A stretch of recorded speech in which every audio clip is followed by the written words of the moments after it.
Good morning, sweet world, and welcome to the No Dunks podcast presented by FanDuel. It's Monday, March 9th, 2026. I'm Jay Skeets here in the Classic Factory, and alongside me, as always, Tass Mellis. Basketball friends, this is for you. Next to him, it's my top shot hot boy, Trey Kirby. Hey, Ayo. And over yonder, making the magic happen, super producer JD. Hello. There he is. Hey, JD. Here we are. Hello, everybody on YouTube. Hello, podcast listeners. Everybody play your part. Hit the like buttons, subscribe, leave the boys 5-star ratings and reviews. Comment away. We're going to get into NBA weekend winners and losers. Going to jump right into it because lots to talk about. But we start with 3 wedgies on Sunday alone. Wow, we had one wedgie all of last week. And then on Sunday with a bunch of games on, we got 3 more. And it started with Luka Doncic there, taking the bump, drawing the foul, count it. Then Caleb Martin for the Mavericks. There's a guy I haven't thought about in a while with the block wedgie on Jacoby Walter. This view is incredible. Yeah, this looks cool. How does that happen? Yeah, that did look cool. He gets blocked, but then he has to push it back in for a wedge. That's true. Magical. And then we ended Sunday night with a Trey Jones classic 3-point attempt wedgie versus the Kings. So yeah, 3 wedgies, 54, 55, and 56. Wow. Still on pace for 70, and I don't know, I think it was UTK that threw it out a while ago. Are we going to set the all-time record for wedgies in a season before we even get to the playoffs? Didn't play. It's possible. It's very We're in play. flying. That was a big Sunday. If you're gonna rank those 3, how would you rank them? Easily the Jacoby Walter where he's blocked. Okay. And then has to shove it back in. Now, the camera was fantastic on the opposite end. I think it was a handheld camera, too, to be able to find that thing and zoom in. That one, they're all snowflakes, but that one truly is a snowflake. So I think that's 1, 2, and 3 for me. I think, I would go Caleb Martin's block, and then I go Luka, because that's sort of a unique one. Yeah. The way that one happened, and then I go Trey Jones, because that's more classic, as I said. So. Well, you guys are right. Okay, Yeah, I just checked the stats, and that's actually the correct answer. Okay, great. Good job. Okay, let's get into NBA weekend winners. We'll do a couple rounds of this. A little later, we'll do our NBA weekend losers. Trey, the floor is yours. Oh, Jayson Tatum, winner of the weekend. This was a pretty easy one. He was rusty on Friday, the return against Dallas. Missed his first 6 shots, including front rimming a dunk, Sprite commercial style, but then gets a tip dunk off of a steal, an electric slide corner 3-pointer, made 5 straight shots after missing the first 6, and the crowd was going insane for Tatum. I thought he looked good. Not great. Had a couple air balls, botched another dunk on an alley-oop where maybe it was a bad pass, but still could have gotten there. I thought he wasn't taking a ton of contact in this game on Friday against the Mavericks, but still 15 points, 12 boards, 7 assists. That was winner enough for me. Of course. And then he came out on Sunday and scored 12 points in the first quarter of their matchup against the Cleveland Cavaliers. And I thought he looked a lot more like classic Jayson Tatum out there. He was posting up mismatches. He was dribble drives through the paint, playing through contact a lot more, initiating contact, I thought, as well. He finished with 20 points, 3 rebounds, and a couple assists in the win against Cleveland. Had a couple of huge baskets in the fourth quarter, including getting a switch on Evan Mobley, going straight to the hoop, finishing over the top of him, and then kind of the dagger 3-pointer off a nice kickout from Neemias Queta. So, not the most efficient 2 games for Tatum. Went 6 of 16 from the field in both of these games. I think he played 27 minutes in both of these games. So, he like I said, he was good, but not great. But the fact that he was this good coming off of his Achilles tear, that's exciting for the Celtics because he was playing like Jayson Tatum for the most part, and an easy winner. Easy winner. His first weekend, I thought the win against the Cavs was a perfect Boston win. He didn't have to be efficient. Jaylen Brown didn't have to be spectacular either. I thought their depth just came through. I thought the guys off the bench, Baylor Schreiman and Peyton Pritchard, were keys. Baylor Schreiman comes through the lane with a lefty hook. That was pretty Oh nice. my God, that was wild. Yeah, he already looks like a descendant of the guys who played in the 50s and the 60s. Then true. he pulls a left-handed hook, but I thought he's just a baller, period. I mean, he can defend. He can splash threes. He hit a 3 right in front of the Cavs bench with them in their ear. In his ear, I should say. He had one where he put one on the floor and hit a 3, and then Peyton Pritchard, just awesome.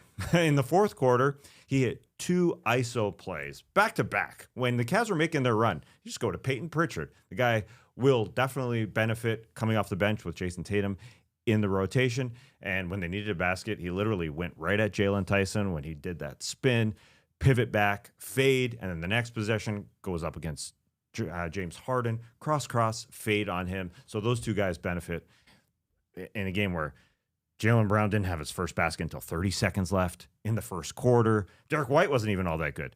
And then Jayson Tatum didn't have to be super efficient. He also didn't have to be super efficient when they won the title in that postseason run. He just needs to be Jayson Tatum and draw all the attention, then everybody else benefits. So I thought it was a great weekend for him. Oh, yeah. I agree with you guys. I mean, even before he hit his little scoring stride there in either of those games, you could clearly see he just injects a little oomph into the Celtics offense. And he was playing in control. He's making quick in-rhythm reads. Like, we think of this guy and it's like, obviously he can score. And he's had monster playoff performances, like, you know, a 50-burger for crying out loud.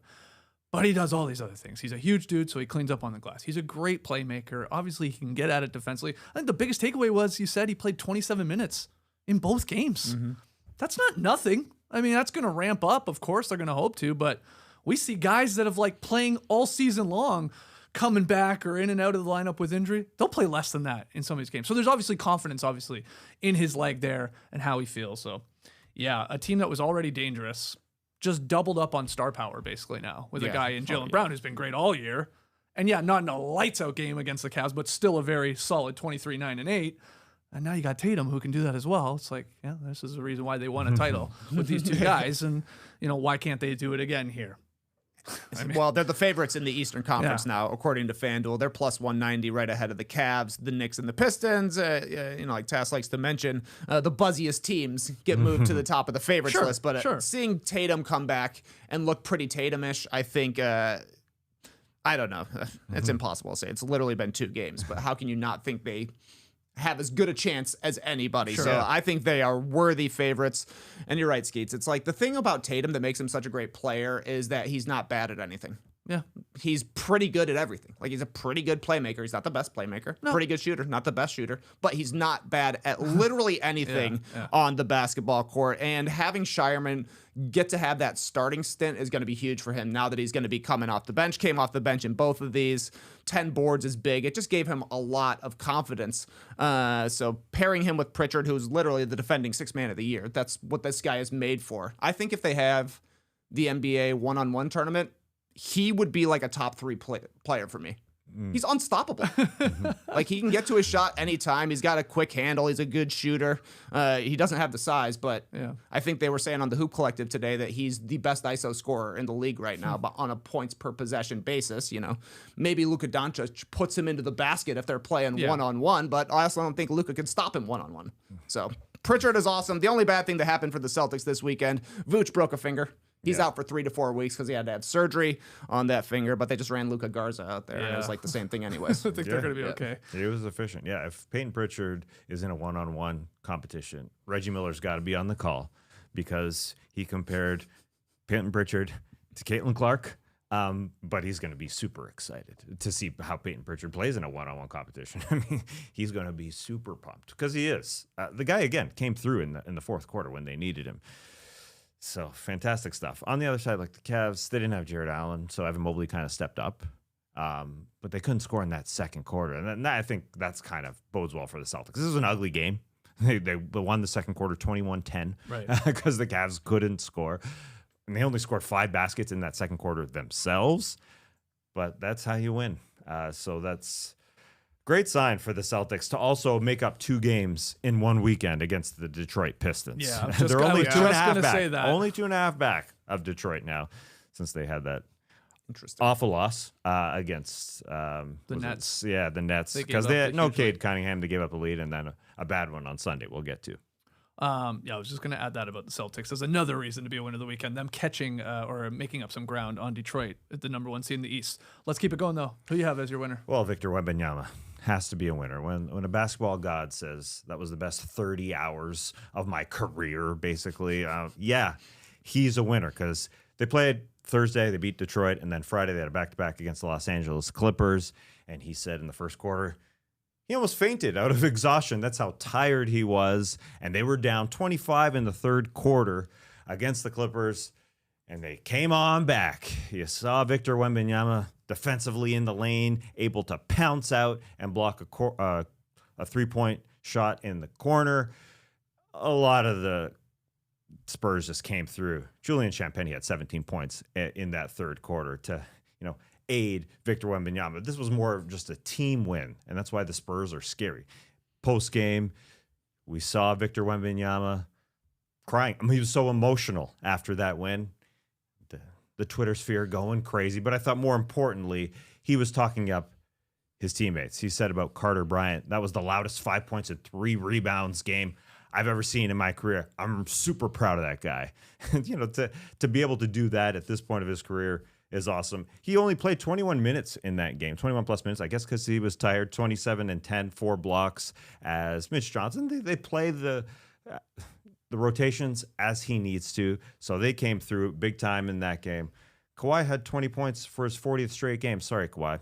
You don't get the love, man. It all goes to Victor, who then on Sunday versus the Rockets put on a show that every time you tune in for a Victor Wembanyama game, you see something new. You truly do. He had the no-look block on Tari Eason, where he looks away. Yeah, I'm not going to come block this. And then Eason throws it up. Bang! He comes to block it. Okay, we did see that a little earlier in the season against Scotty Barnes. But this one, another time, he's so great at everything. The fast break, the Euro step, able to go by a guard, reverse dunk it. Then nice. That play in the post where Şengün is just ripping his jersey. And Wemby says, I got this. Turn around. Banker off the top of the glass, essentially. Mm-hmm. I think, who was it a little bit later? Somebody essentially copied him, and they did it again. Like Stephon Castle also had Şengün in the post, and he pulls out a banker over Şengün. He's like, again, like, what the? I can't stop anybody. Tim Duncan taught him that. Yeah, he did. Yeah. A beauty. But the passing sets up the threes, and that's the scary part of this game. 38 assists against the Houston Rockets. They had 21 threes made against the Houston Rockets. Spurs are 51 over their last 16. Led by Wemby, but everybody chipping in. Thoughts on Wemby's weekend there, which was pretty good. I don't think switching Reed Shepherd onto him is going to work. That was pretty weird. Smallest guy you can imagine, guarding the biggest guy you can imagine. But yeah, Wemby is awesome. He only needs to play 20 to 30 minutes a night to have a serious impact. Even watching the comeback against the Clippers, like he's doing things on the offensive end, but he also, it's like a broken play. And he finds Kawhi Leonard in the corner, and Kawhi can't even attack him.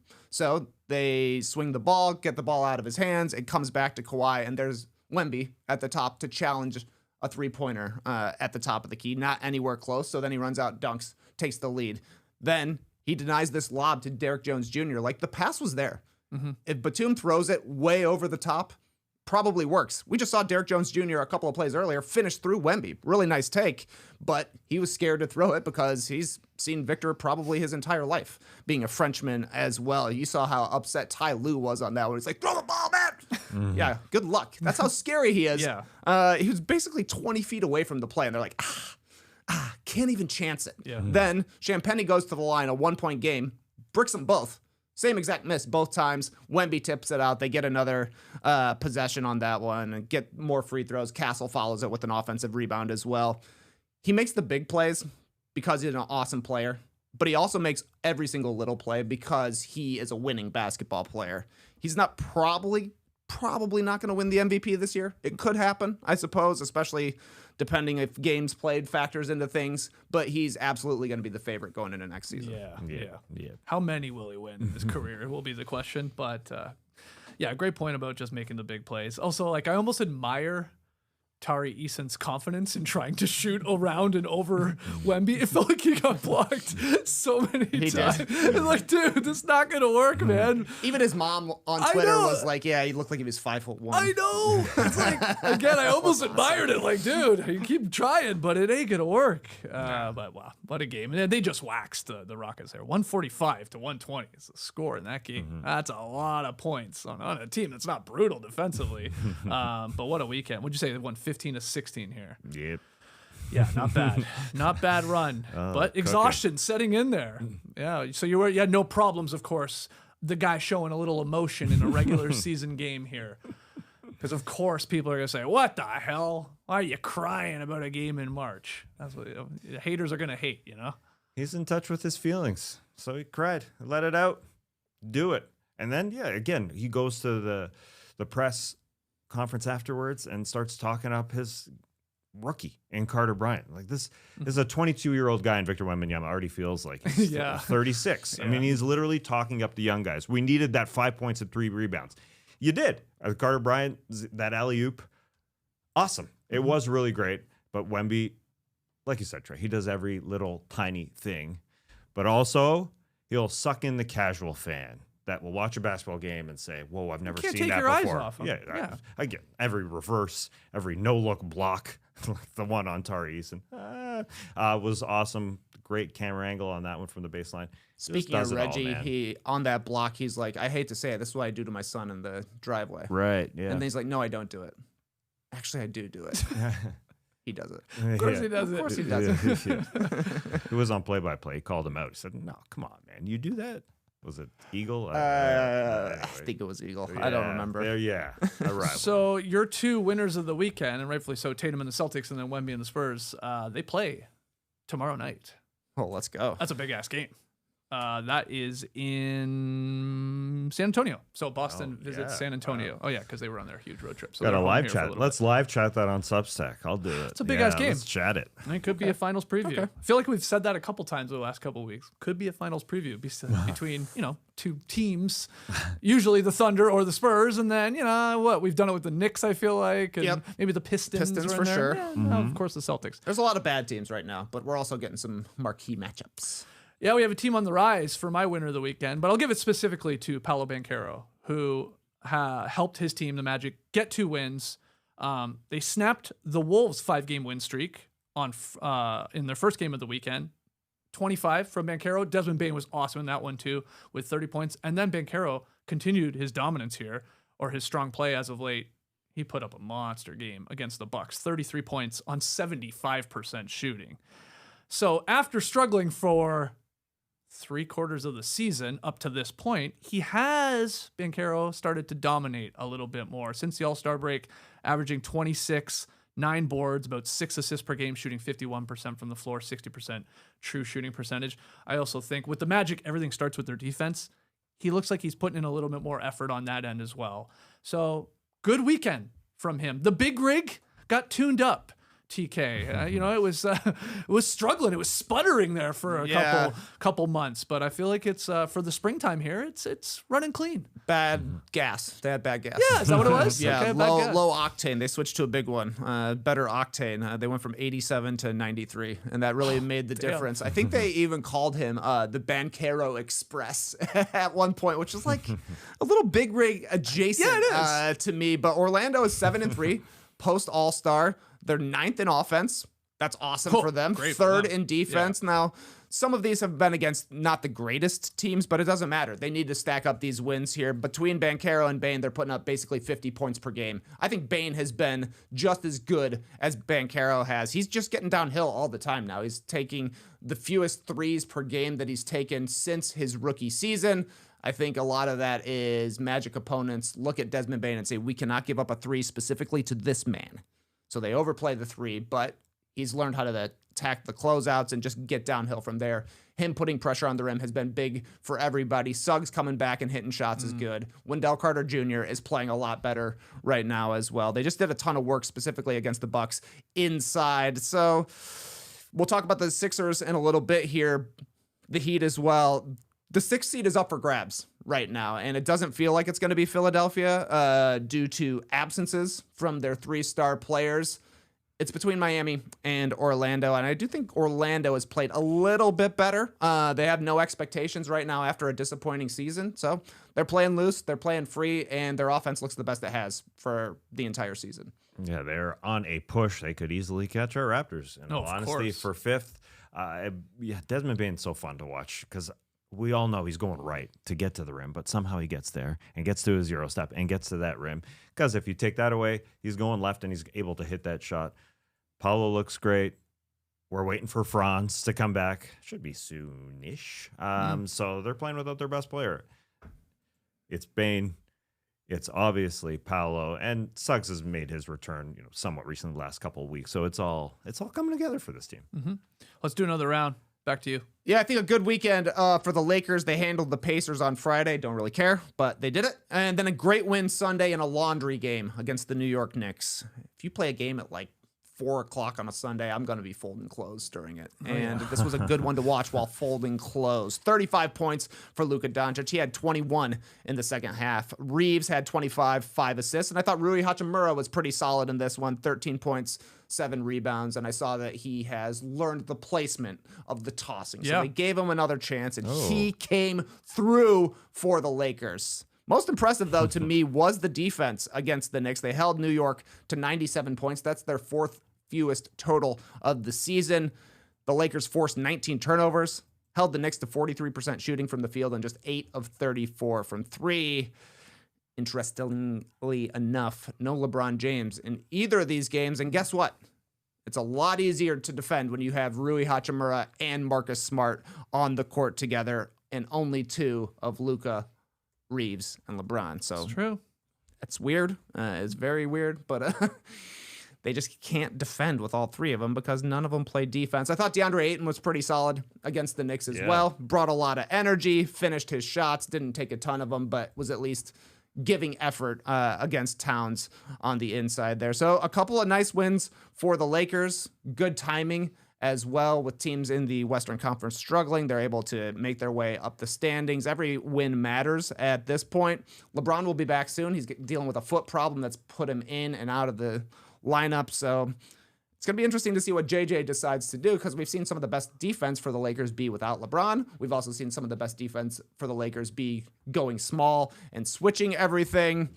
Feels junky to me, but it's working right now at least. I think the key stat is the Lakers are 9-2 in games without LeBron, but Luka and Austin Reeves playing, and I think that does speak to what you were saying. And you got 3 of them out there, your defense is going to struggle. Maybe 2 you can pass. It's a little more passable, but they had a good weekend for sure here in the Western Conference, Des. Yeah, they need guys giving effort. So to see DeAndre Ayton, as you mentioned, it was only 20 minutes, but those were important minutes. And he bounces back from that knee injury he had the game before we had to leave early. And so I thought, well, maybe we're going to miss DeAndre Ayton for a while for the first time this season. That's the spectacular part about DeAndre Ayton. He hasn't missed a long stretch at all. So we've kind of all been waiting for when does DeAndre Ayton fade a little bit. But those were key minutes in this rotation, and especially with their good defensive lineup in there, he definitely contributes, and he needs to contribute, or else you're seeing Jackson Hayes, or you're going 5 out like the old days, which was last year. I also guaranteed folded or paired up some socks while watching that game. Yeah, for sure. So I agree with you. That Sunday second game there. That's ideal time for folding. Yeah. I just let the laundry pile up on my chair in the office until it reaches the top of the back of the chair, and then it's time. Yeah. Whites first, then darks. Here we go. Yeah. Also, it was a crappy day here in Atlanta yesterday. Rainy, stuff like that. You were just No doubt. watching basketball. all Good day. It was folding great. weather. Yeah, Yeah, because yeah. then we had the Rockets game at night too against the Spurs. Great. All right, Tass, who do you have for a winner? Well, the Heat are hot. The Miami Heat against the Charlotte Hornets on Friday, their first win of 2 wins. I thought it was a fun game. It was in Charlotte. They had that colorful City Edition court, that very colorful blue. They had the orange jerseys on, while the Miami Heat had their Miami Vice jerseys on. So it was extremely colorful. Both teams coming in, feeling good. The Hornets had won 6 straight. I thought it was a thriller. It was 128-120 for the Heat. You had Eric Collins on the broadcast saying some fun stuff as always. What basketball we're watching. And even got Del Curry into it. Del Curry, beside him doesn't seem like a Pretty guy even who really, keeled usually. He jumps in with are you not entertained? Just cause. That 'cause. place was buzzing. Yeah. Pun intended. Yeah, it was. It was. It went down to the fourth quarter, and it was surprising with the Miami Heat not having Norm Powell or Andrew Wiggins, who was sitting in this one. They're starting Myron Gardner, who played just basically 8 minutes in the first and 8 minutes in the third quarter just to eat some minutes. But it was the other guys that did enough. I mean, Jaime Jaquez coming off the bench, who doesn't hit threes, hit 4 threes in this game. That's the most of any game this season. The Hornets did a good job taking away his driving lanes. But Jaime Jaquez, just splash, 21 points. Davion Mitchell, you need him. In this case where you don't have Norm or you don't have Andrew Wiggins, he had 3 threes. They only had 6 turnovers in this game. And Tyler Hero didn't have one of them, and he just balled out. He had enough. 33 points for this guy, 8 of 10 from 3. In a game where Bam couldn't hit his, Tyler Hero just stepped up and hit his 14 points in the third quarter. Then in the fourth, when there were 7 minutes left, he took a dribble handoff. I think it was from Bam, and he had to lean back to hit a 3 because it was a tough angle. It was just a great shot to get him finally, over the hump for the lead that they didn't give up. I don't think from that point, they had a really great ending, 7 minutes of that game to snap the Hornets' 6-game streak. Again, 6 turnovers for that whole team. So just great offense, period. And then game 2 versus the Pistons, a little less exciting because they basically ran the whole thing from the get-go. The Pistons got up 2-zip, and that was their only lead as the Heat went up 13-2. The Pistons, I don't know. They may have been gassed. It was a back-to-back. They got into Miami at 4:30 a.m. Hey. So, yeah. We hear so much about flights getting in nowadays. Oh, yeah. We never heard this like 15, 20 years ago. Once in a blue moon, you'd hear it. I feel like we hear it every 4 days about said team Recently, yeah. getting in at 3 or 4 in the morning. true. I'm just saying. I'm not knocking the Pistons or anything. We hear it all the time now. We're just so aware of the flight trackers. Flight aware. Yeah, Flight exactly. aware. Flight Yeah, aware. yeah. The Heat just ran it down the Pistons' throat. Fast break, 22-6. The Pistons really didn't have much shot at all. And when they get in, they get it out. And the Pistons weren't comfortable at guarding everywhere. So Bam had 4 threes. Hero had 4 threes. Hamahaka has 19 and 7 assists. So they're getting it from everywhere. They've won 5 in a row. They're 7 games over 500. Who would have thunk it?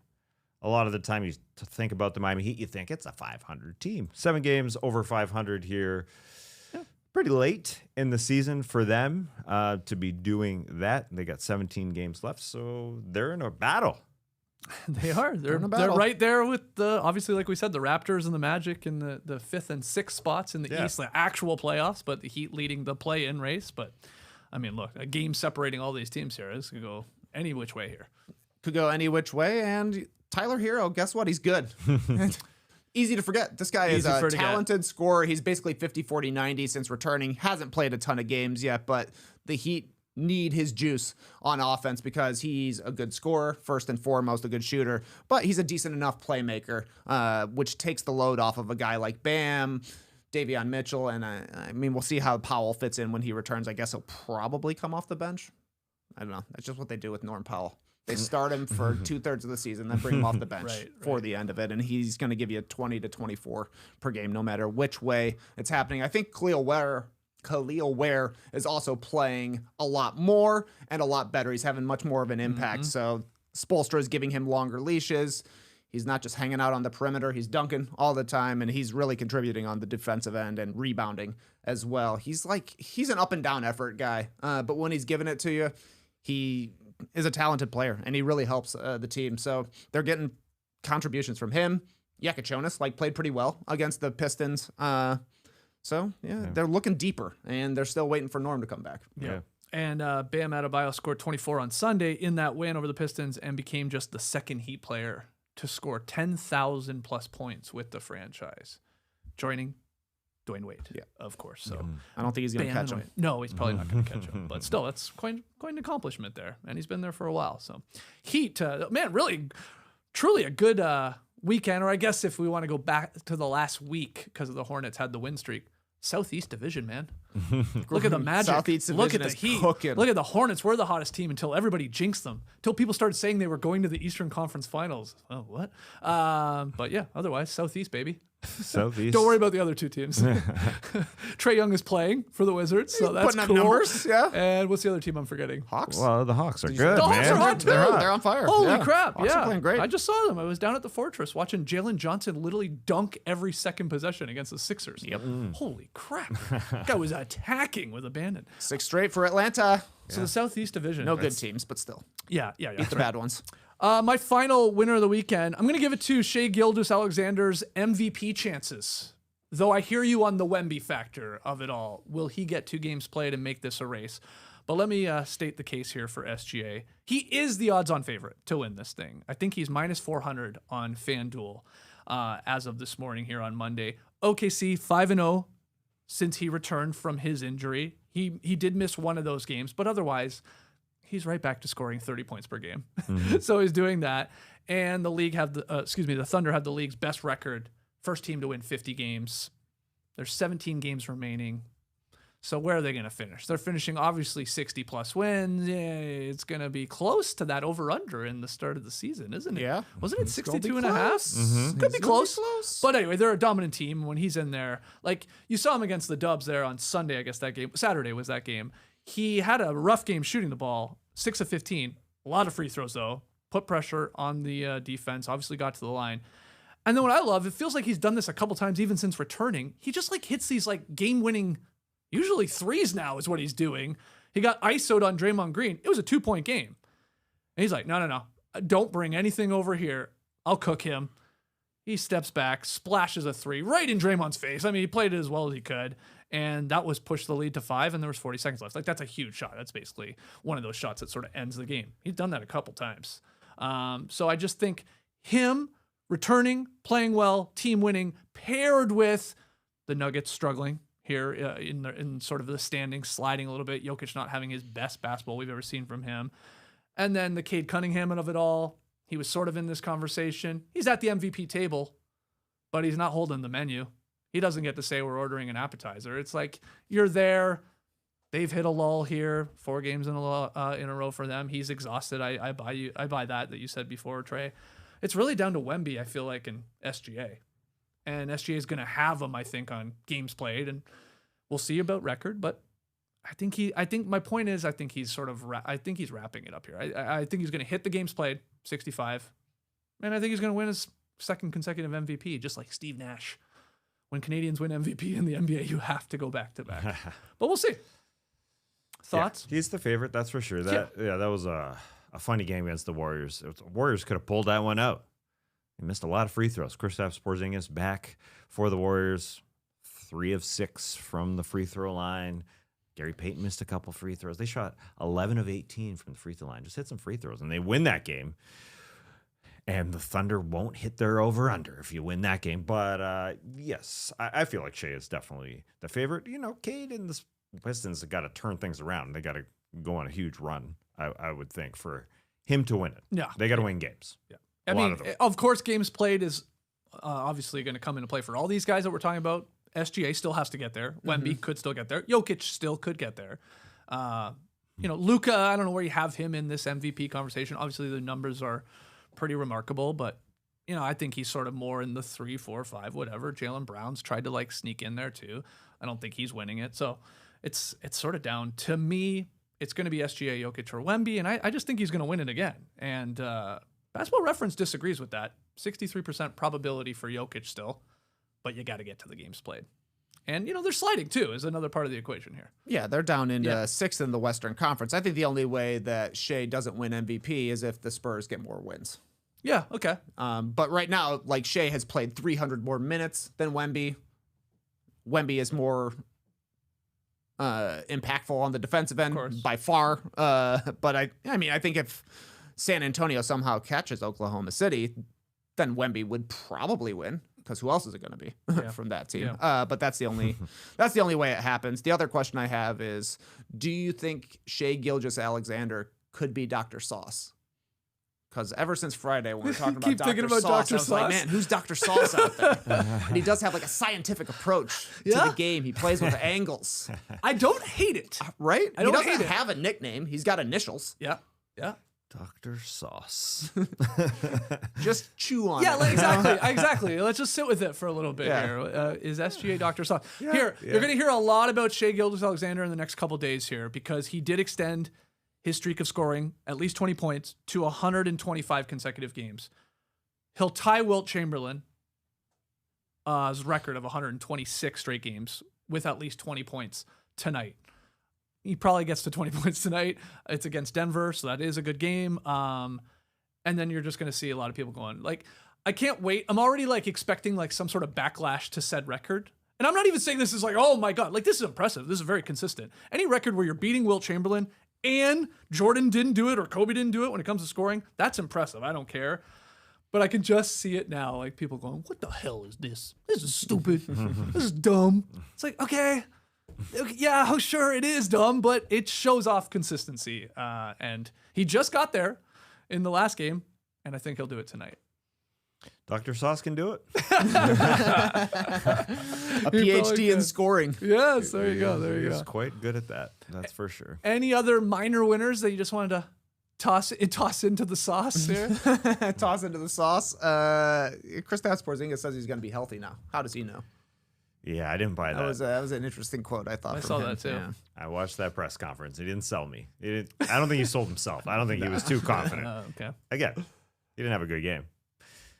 First game back. Okay. Yeah. Yeah, whatever. I mean, he's played a couple games. He's obviously got this illness, this thing going on, which he doesn't know what it is exactly. It just doesn't feel like he's ready to come and give it, unfortunately. Unfortunately for them. I mean, we touched on the Hawks there. They're I was winners gonna say for sure. him.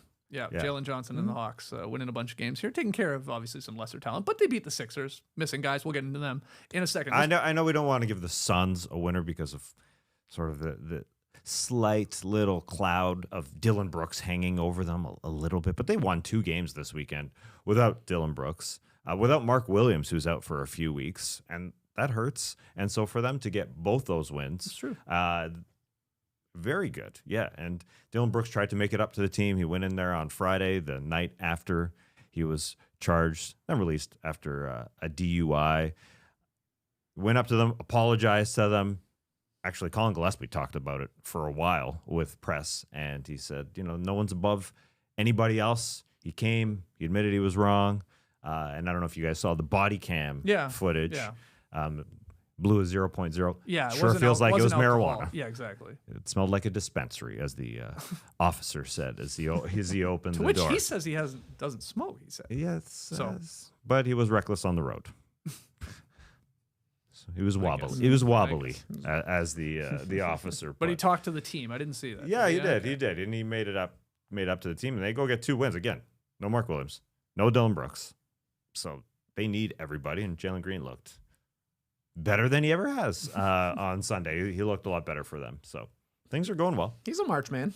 He's marching. done man. some good marches. He has, Yep. actually. It's a good The point. Southeast Division, Jalen Green. Who else is coming through in March? Giddy always. Oh, he's a big March man for sure. Yeah, Jalen Green when the Rockets had that big win streak in March. Yeah, that's Yes, right. He was got a putting up huge giant numbers. contract off of it. Yeah. All right, let's take a break, and when we come back, we'll do some NBA weekend losers. Right now, new FanDuel customers can get up to $300 back in bonus bets every day for 10 days if your bet loses. Yeah, here's how this works. Place a tournament bet using the token, and if it doesn't win, you'll get up to $300 back in bonus bets every single day for 10 straight days. That's 10 chances to play all tourney long, from game props and money lines to spreads and totals and futures and more. You can even mix things up with same game parlays for a shot at a bigger payout. So however you want to fill out your bracket, FanDuel makes it easy to stay in the action day after day. So visit the FanDuel Sportsbook app today. FanDuel, it's your time to dance. We'll be dancing. We'll be filling out a bracket here as we always do. It's your time to dance. I actually read that wrong. It said FanDuel, it's time to dance. But I think It's still good. I think my copy's better. It's your your time to time dance. to It's your dance. time to dance. Just happened naturally. That's great. Yeah. But our Miami Ohio Redhawks, perfect. Let's go. 31-0, Let's baby. go. Guaranteed in that dance. Excellent. I mean, it gotta be. Come on. I don't care But, what happens in their tourney. Wouldn't you rather take a loss before the tournament? Sure. Just ask Jameer Nelson. Wow, what a pull. Yeah, they St. went Joseph's? undefeated and then lost in the tournament. Damn. Yeah. Marvin O'Connor, I think, was their other good player. Don't remember him. Yeah. Marvin. There's not a lot of black guys that have Irish last names, so that one sticks in your head. Marvin O'Connor. But somebody, I don't know who it was. I think it's a former player. I'm just assuming that it was. I feel like it was asked, why isn't Miami, Ohio guaranteed in the tournament at 30-0? Of course. Somebody it's asked. the stupidest thing. They put thousands of teams in this tournament. What are we talking about? A team that hasn't lost can't be in one of these spots? It's the dumbest thing I've ever heard. Yeah, somebody. Apparently, said that. Bruce Pearl started all this crap. Yeah? You know who I'm talking about. Bruce Pearl. I don't know. He was the one questioning it, I guess, before they won that big game on Bruce. Friday. Yeah, look, they're in. Don't worry about it. They're in. We're going to have them going all the way to the end. They got old guys. We're the biggest Red Hawks fans alive. Well, They I don't better know. have I old have no guys. idea. That's all I care about. Yeah, I did see Caleb Wilson, I guess, is out, isn't he? Uh-oh. With Is he? a hand injury, yeah. I think he might be out too. Gotta watch those hands. Gotta watch those hands. Okay, let's do NBA weekend losers. Trey, get us started. Denver Nuggets, losers of the weekend. They lost in a blowout against the Knicks on Friday. Lost basically every way you can in this one. 22-8 fast break points. They gave up 76 points in the paint. 11 dunks for New York, including OG Anunoby, who had one of the sexiest dunks of his career. A reverse double pump on the break. He had 34. Mitchell Robinson had 13 points. I think I don't know if he had 5 dunks or 6 dunks, but if the sixth dunk wasn't a dunk, it was a layup. I guarantee you that. That's fine, you know? Sometimes you lose the second night of a back-to-back. The Knicks have been playing pretty well, though, like we talk about, they lost as well this weekend. But I'm not as upset about that. The thing that makes the Nuggets a loser of the weekend to me is on the night they get Aaron Gordon back, finally, they lose Jamal Murray, who tweaked his ankle, maybe like his heel hit Jokic when he was trying to slide defensively, off balance, tweaked it. They pulled him for the second half of this game. This was only the 11th time this season that the Nuggets had their opening night starters together. The first time since November, because it's been Gordon out. It's been Cam Johnson out. Lots of guys have missed time. Their preferred starters have only played 158 minutes together.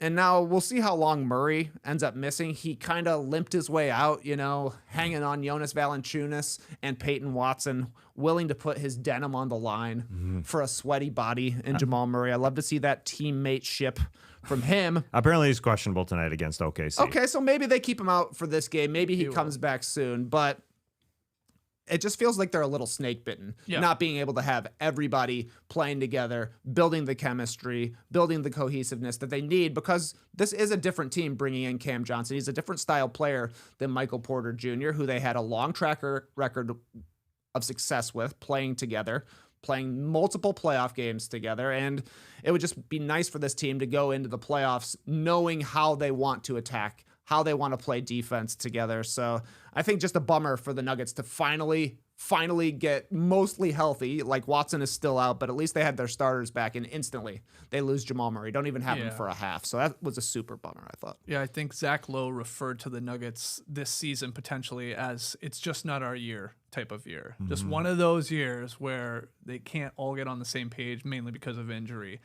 And we'll see if that comes to fruition. But I mean, it feels like there's something there. That's crazy that Gordon comes back and then Jamal gets banged up right away. It's like, come on. Yeah, they were getting destroyed in that quarter where Jamal Murray went out, as you were saying about the Knicks. I mean, after the first quarter, when the Nuggets were up, and that second quarter, and then the third quarter, they just looked bad entirely. It is more concerning on the defensive end that they just get that cohesion around. It would be nice to get Cam Johnson and his drives when the ball gets spun from Jokic or Murray to get that going, because he just hasn't been able to get it going the entire season. And he's going to be in that starting role. He will be that third guy, essentially. They need him because Christian Brown does get it going with Jokic. And they're the first. I don't know if they're still ranked first offensively, but they are extremely high. But still, I think it's the defensive end and the defensive effort. It just feels like, it could be one of those years, as Zach Lowe said, but it also could just be, man, this team needs a little bit of a change-up almost, even though they're super good. And that change-up was Cam Johnson. He just hasn't been able to play. So here we are, weeks away. I had him as the team that could upset OKC for much of the season, but yeah, they're not on the same string defensively. That's the important part for me. The Nuggets still do have the number one offense in the league, according to Basketball Reference. So first overall in offensive rating, but 23rd in defensive rating. And I mean, at this point though, like I don't think the Nuggets truly care if they finish third, fourth, fifth, or sixth even, like in the Western Conference, but you sure as hell don't want to fall to the play-in. Yeah. Not that they couldn't get out of it, but then you're guaranteed to be playing either OKC or San Antonio in a first round matchup.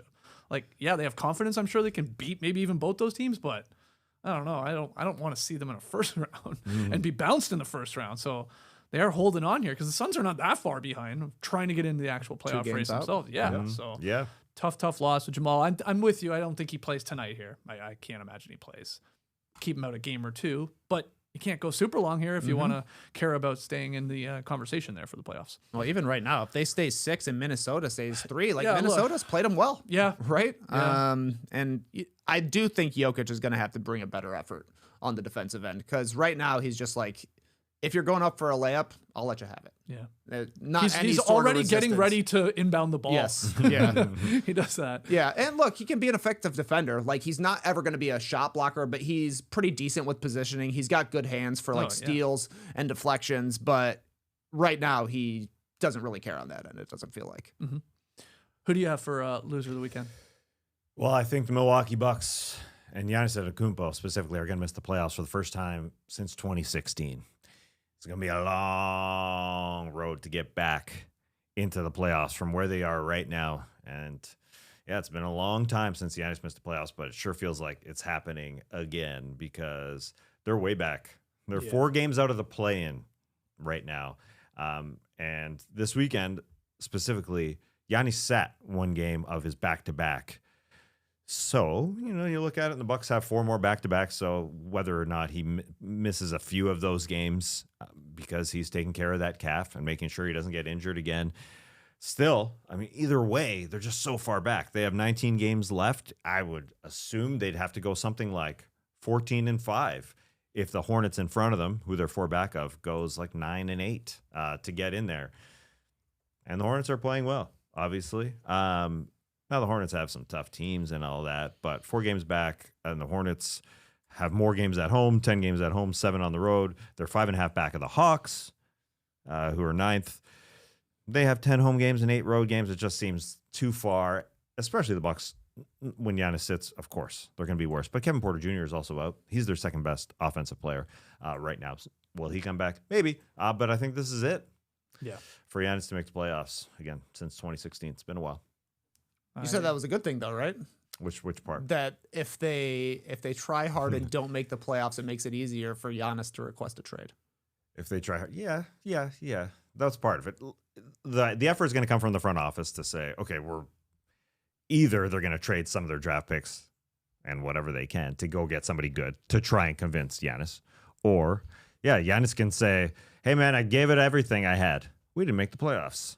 Yes, and say, yeah. This is it. It's time for Giannis to go. It's time to pack the bags and leave Milwaukee. It all depends, again, who is going to take him because, we hear the Golden State Warriors are going to give everything they can. If the Knicks don't win, that's a good matchup for Giannis to be dealt there, depending on what they can get back. The Rockets could do a very aggressive move if they flame out early here and stuff like that. Could put together at least an enticing package, I think. Right? Yeah, they could to Milwaukee. So yeah. Yes, I'm using a pen, not a pencil. I'm crossing out Milwaukee Bucks here for the rest of this season. I don't think they have a chance of catching any of these teams. A lot of these teams playing good in the play-in race in the Eastern Conference as we just went over. We'll get to Philadelphia in a second, but that's a long way they would have to slide. And Milwaukee would also have to win. That's a part of the equation. With or without Giannis, they're losing. So, I don't think it's happening this year. Yeah, the Bucks have the best thing you can say they got going for them is they have an easier schedule than all these other teams that are in the play-in tournament, but they feel like a team that didn't expect to have to play hard at this point in the season. They're like, oh, wait, we're trying to make the play-in now?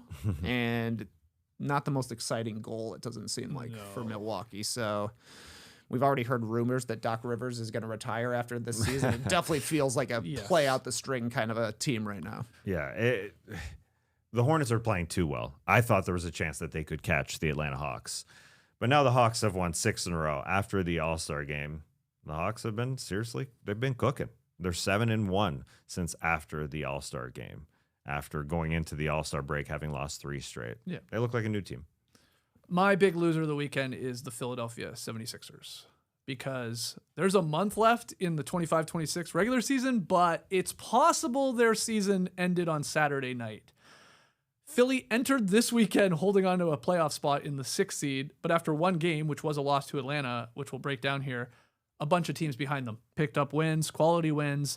And now here's Philly sitting in the 8th spot in the play-in there after both those Florida teams jumped them in the East standings. But to add insult to injury, I mean, they lose to the Hawks. It was a competitive game. It was a close game. But right at the end, Tyrese Maxey collides with a Dembona. And then Maxey is left like grimacing, holding his hand. He's like putting it in his shorts. It's like, uh-oh, that is not good. On Sunday, they announced that he suffered a sprain of his pinky finger and will miss at least the next 2 games as he undergoes further testing. So again, it's a pinky. You're like, okay, what's the big deal? He'll be back. But it is important, whether you call it a pinky or your 5th finger. Right. As I saw Shams was calling it. People were getting upset.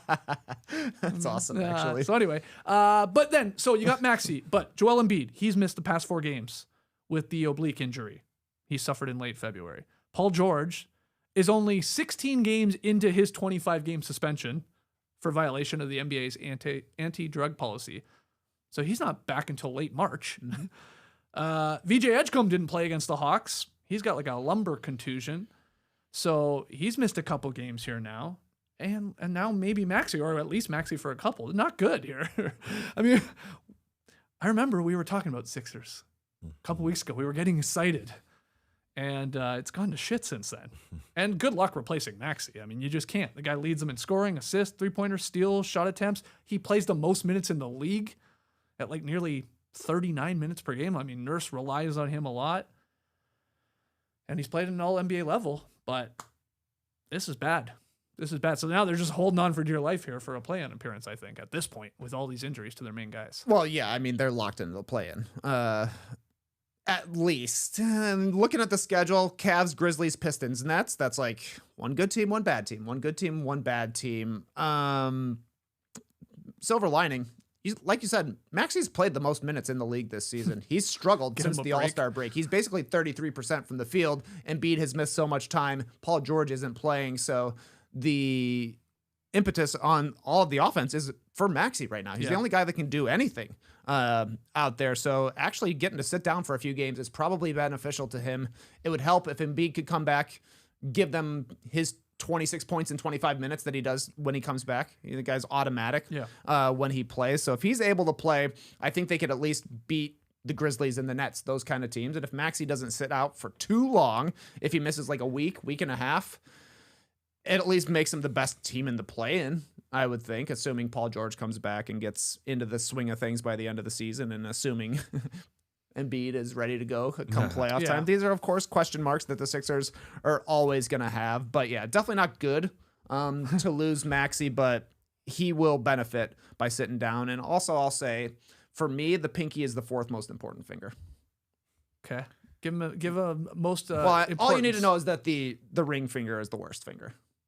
Okay. You don't need it. Is the least consequential finger. Yeah, least consequential finger. Thumb special. Yeah. Thumb and the index finger. I would go thumb and index top 2. And then middle finger, of course, a clear 3rd. Yeah. And then the pinky. Because imagine without it. Right. So 4th. Yeah, that's fair. I will say Shams calling it the 5th finger. Mm-hmm. I mean, is the thumb categorized as what? Wow, it's classified as what? It's a digit, man. Is it? So it's a digit. So yeah, but are you calling it the first finger? It needs a number if you're calling that the pinky the 5th finger. I understand, man. That's a great point. Yeah. What is it? I guess it's 1. But you also couldn't say 4th finger. That sounds weird too, doesn't it? For the pinky? Meaning pinky? Yeah, I mean, you'd call it pinky. You gotta go digits. Heard his 5th digit, and then I'm like, oh yeah, that's pinky. Baby. That's a good point. When you're counting to 5 on one hand, do you start with your index or do you start with your thumb? 1, 2, 3, 4, 5. Wow, my thumb is my 5th. The thumb is kind of the 5th finger if you really think about it. We gotta invent new name for it. Yeah, pinky. No, just a new name for because you have 5 fingers, but you have a thumb, and it's got to be a new terminology. Okay. Or Shams could just call it the pinky. Yeah. We have a name for every single one. Yeah. Yeah. You should have. Yeah, you should have. It was just funny watching, again, like I said, I was at the Fortress watching Hawks Sixers, and, with some more casual fans, was getting a lot of, who the hell is that guy on the Sixers? Oh, that's Trendon Watford. That's like, Trendon Watford, obviously. That's his name? Yeah, that's his name. Who the hell is that guy? It's Jabari Walker. Actually, he's not too bad. He's had some pretty good games recently. Who the hell is that guy? That's Cameron Payne. Yeah, he's campaign. He's there now. Yeah. You know, He's there now. look, even Bona and stuff like that. Barlow. It's like there was a lot of like, who is that? You're saying they didn't know Dominic Barlow? College Park Skyhawks legend? They did not. That's crazy. They did not. But they put up a fight, and you know they had a good They game play from hard. Grimes and Yeah. Kelly, and like you know, they just could not stop the Hawks, who got great games from Jalen Johnson and Gilgeous-Alexander Walker. I had that feeling watching the Kings highlights yesterday. They have a Hayes. Oh yeah, Killian Hayes is back. He's back, baby. Yes, Yeah. that's right. That's I right. definitely didn't think it was that Hayes, but it was Killian Hayes. Yeah, Which Hayes did you think it was? some random Hayes I don't know. Oh, okay. You know what I New mean? Hayes alert. Pinkie Hayes. Pinkie Hayes. Sounds like a guy. Could be. We got a leaky black in the Yeah, now. yeah, we got a Pinkie. All right, those are our losers of the weekend. Tell us who we missed. Both winners and losers. Let us know as you are in the stream team. Let us know in the comments. Tweet at us at No Dunks Inc.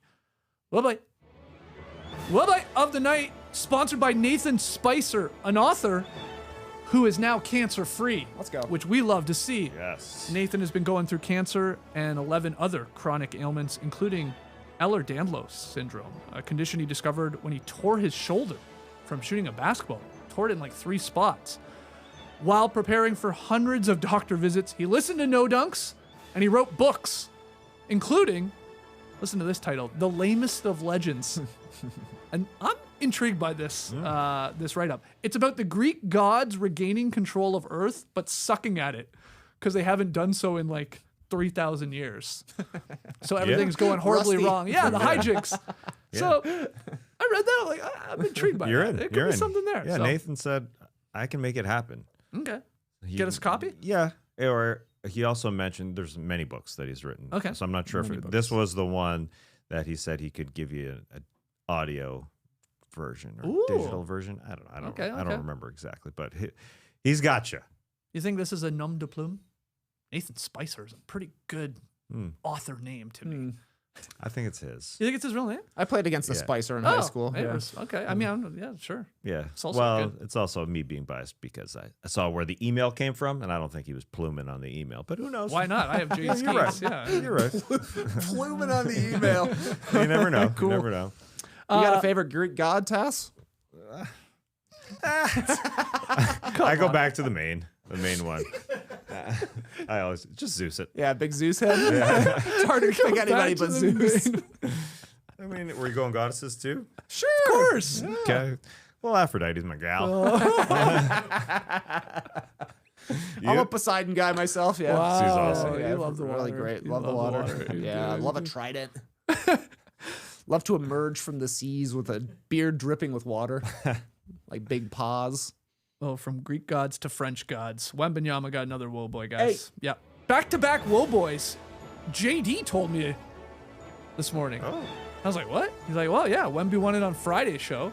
Oh. He did after Thursday night performance, and then he wins Monday's Woe Boy for Sunday's game. Game high 29 points. Spurs crushed the Rockets.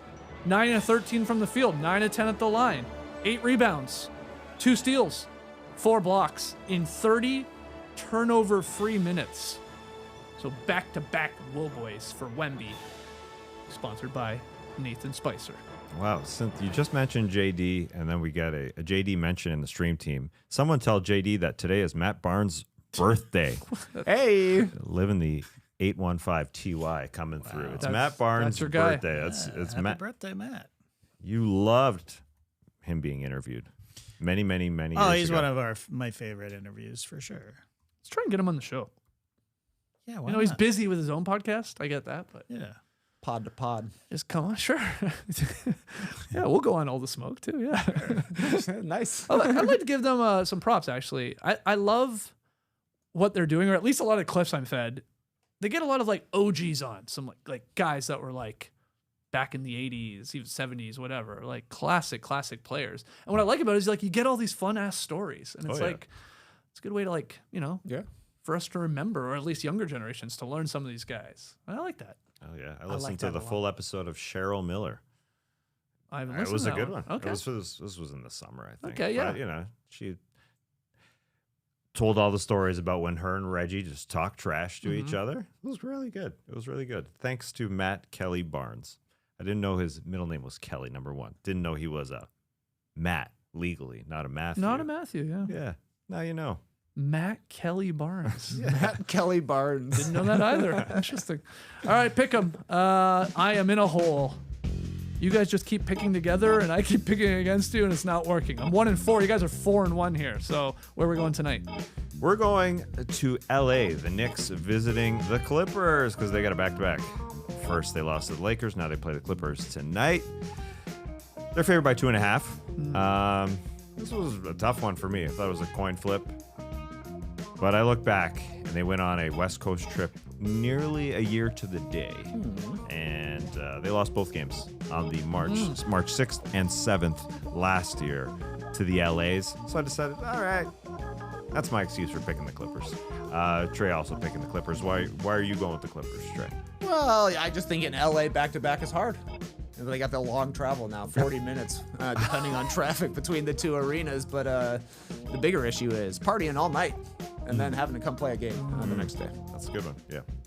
And I have the Knicks. Did the graphic go up? Okay. I'm having some issues with my lower thirds here. Oh, yeah, I saw that during losers. Yeah. Okay. Like that. Anyway, I got the Knicks. Okay, good luck You guys to have you. the Clippers. That's Yeah, on, that's we'll on the see. cock. Second game on the cock tonight. Is that coast to coast? Cock to cock. I didn't see it in the slacks. See When what? Doing the graphic. I didn't see the graphic. Maybe I didn't send it. Yeah. That's why I asked. Okay. This is why we should go over things at the beginning of shows. But we don't. But we should. Yeah, at the start, like Darius Garland, who's also starting now for the I Los have it. Angeles Clippers. I literally have it done. It's right here. I'm looking at it. There's my Photoshop Okay. work. All right. Yeah. Because So that's why you don't have it. Yeah, I loaded up Fridays by accident. Good thing you didn't put that up, though. That would have been embarrassing. Oh, God. All right, I need the Knicks to win by 3. Let's go, Knicks. You do. Come on, get back in here. All right, that's it for Monday's show. Fun show. Winners and losers, always a blast. We will be back tomorrow here from the Classic Factory. We hope you join us live. Hit the like button, subscribe. Podcast listeners, 5-star day ratings and reviews. Clipper Rose. You heard it here first. Have a great time. Turn up. Love you guys. Awesome. Thanks for joining us. And remember, the author Nathan Spicer's real name is Nathan Spicer. I'm pretty sure I got another little hint from his email. Not going to reveal that because we don't got to do that. It's a cool name. He said, by the way, this is my real name. No, he did Just, not. you got to include that in your emails. No, he just, there's something in there. There's something telling in the email address. I'm not going to reveal that, but that gives it away to me. It's an @me address. No. Oh, okay. That was my best There's guess. a Nathan, real name Spicer. Yeah. no. There's a middle initial in there. Would you just throw a middle initial? Yeah, No. probably not. I wouldn't think so. All right, great name, Nathan Spicer, and happy that you're cancer-free. Fuck cancer, embrace the day, people.